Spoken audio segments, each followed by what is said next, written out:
করি যে তাদের অভিসন্ধি ভিন্ন। কারা আন্দোলনের নাটক তৈরি করতে চায়, কাদেরকে জুজুর ভয় দেখাতে চায়, রাজপথ থেকে জন্ম নিয়েছে ছাত্রলীগ, রাজপথের রাজা হচ্ছে ছাত্রলীগ, তাকে ভয় দেখায়। আদালত বলছে এই মুহূর্তে কোটা নেই, আর তারা এখানে ব্লকেট করছে। তারা কি কোটা সমস্যার নিরসন করতে চায়, নাকি তারা কোটায় আন্দোলন করতে চায়? বাংলাদেশের ছাত্র সমাজের পক্ষ থেকে আজকে আমরা এই প্রশ্নটি রাখতে চাই। যেই আন্দোলন গতকালকেই সংশ্লিষ্ট সবাইকে ধন্যবাদ জানিয়ে শেষ করার কথা, নিজেদের কোনো মতামত থাকলে রাষ্ট্রের কাছে, সরকারের কাছে তুলে ধরার কথা, আবারও আজকে কিসের জন্য ব্লকেট দেওয়া হলো? আজকে আবারও কেন অবরোধ তৈরি করা হলো? সুস্পষ্ট হয়ে বলছি, ছাত্রলীগের সাংগঠনিক শৃঙ্খলা ভঙ্গ করলে যেই হোক, সুস্পষ্ট হয়ে বলছি, যেই হোক, ছাত্রলীগের সভাপতি হিসেবে বলছি, কাউকে ছাড় দেওয়া হবে না, কাউকে ছাড় দেওয়া হবে না। এখন জন্ম সনদ দিয়ে খোলো বিকাশ স্টুডেন্ট অ্যাকাউন্ট, নিজের বিকাশ নিজে কর। আজকে ছাত্রলীগের কর্মীরা এখানে আছে, সাধারণ শিক্ষার্থীরা আছে। হ্যাঁ, বসো বসো। এখন একটা প্রশ্ন করি, এখন খেলা যদি মিরপুরে হয়, সিলেট স্টেডিয়ামে গিয়ে লাভ আছে? খেলা যদি মিরপুরে বরিশালে গিয়ে লাভ আছে? খেলা যদি মিরপুরে শেরে বাংলা স্টেডিয়াম হয়, চিটাগাঙ্গের স্টেডিয়ামের আশপাশে ঘোরাঘুরি করে লাভ আছে?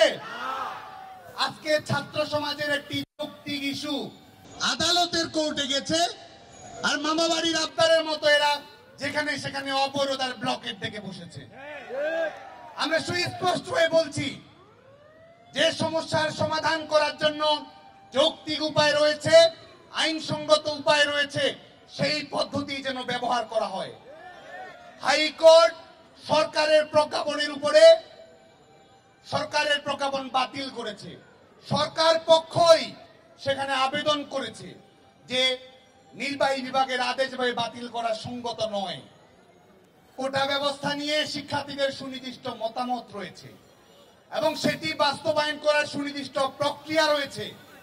আজকে আমাদের আপিলেট ডিভিশন, আপনারা জানেন যে হাইকোর্টের রায়ের উপরে স্ট্যাটাস কো দিয়েছে, হাইকোর্টের রায় স্থিতাবস্থা প্রয়োগ করা হয়েছে। আজকে এই মুহূর্তে এই রাজু ভাস্কর্যে যারা চাকরির পরীক্ষা দিতে চায়, শাহবাগে যারা বসে আছে, যারা চাকরির পরীক্ষা দিতে চায়, কারোর জন্যই কোটা প্রযোজ্য নয়।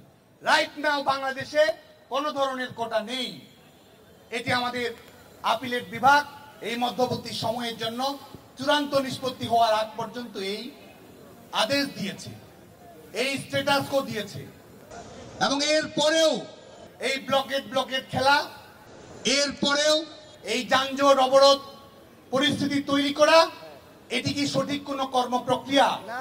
আমরা সুস্পষ্ট হয়ে প্রশ্ন করতে চাই।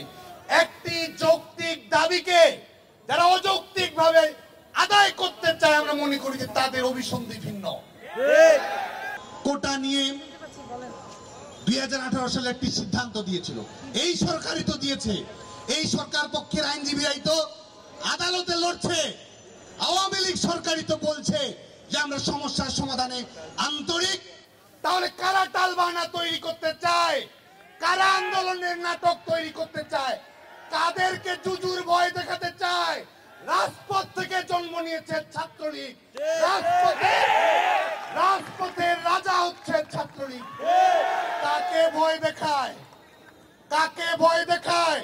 সমস্ত বাধা নিষেধ, ভয় বিপত্তি উপেক্ষা করে বাংলাদেশ ছাত্রলীগ এই বাংলাদেশের স্বাধীনতা আন্দোলনে, গণতান্ত্রিক আন্দোলনে, শিক্ষার্থীদের অধিকার আদায়ের আন্দোলনে নেতৃত্ব দিয়েছে।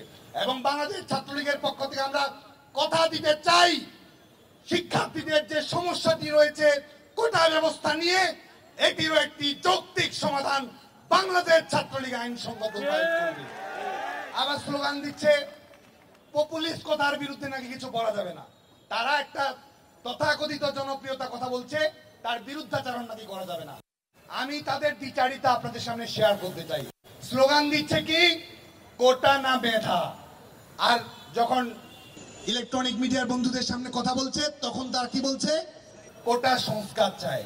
তারা বলছে কোটা নামে তা দুটোর মধ্যে একটা, আবার কথা বলার সময় বলছে তারা সংস্কার চায়। এই যে কথাবার্তাগুলো তারা বলছে, এটি কি যুক্তিসঙ্গত কথা? এর কোনটি যুক্তিসঙ্গত কথা নয়। আদালত বলছে এই মুহূর্তে কোটা নেই, আর তারা এখানে ব্লকেট করছে। তারা কি কোটা সমস্যার নিরসন করতে চায়, নাকি তারা কোটায় আন্দোলন করতে চায়? বাংলাদেশের ছাত্র সমাজের পক্ষ থেকে আজকে আমরা এই প্রশ্নটি রাখতে চাই। যেই আন্দোলন গতকালকেই সংশ্লিষ্ট সবাইকে ধন্যবাদ জানিয়ে শেষ করার কথা, নিজেদের কোনো মতামত থাকলে রাষ্ট্রের কাছে, সরকারের কাছে তুলে ধরার কথা, আবারও আজকে কিসের জন্য ব্লকেট দেওয়া হলো? আজকে আবারও কেন অবরোধ তৈরি করা হলো? তাহলে আজকে ছাত্র সমাজের কাছে প্রশ্ন রাখতে চাই, সবাই তো ছাত্রলীগ করে না, তাদের কাছেও প্রশ্ন রাখতে চাই।